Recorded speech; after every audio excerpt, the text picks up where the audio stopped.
పవన్ కళ్యాణ్ చిన్న కుమారుడు మార్క్ శంకర్ సింగపూర్లో జరిగిన ప్రమాదంలో గాయపడ్డారు. మార్క్ శంకర్ చదువుకుంటున్న స్కూల్లో అగ్ని ప్రమాదం జరిగింది.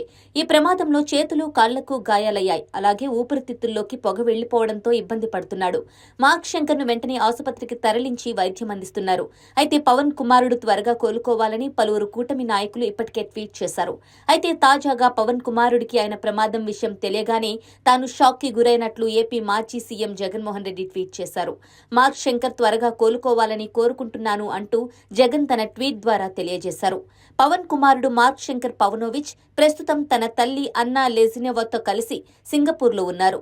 తల్లి అన్నా లెజినోవా 2024లో సింగపూర్లోని ప్రముఖ నేషనల్ యూనివర్సిటీ ఆఫ్ సింగపూర్ నుంచి మాస్టర్స్ డిగ్రీ పూర్తి చేశారు. దీంతో శంకర్ పవనోవిచ్ కూడా తల్లితో పాటు అక్కడే ఉంటున్నారు.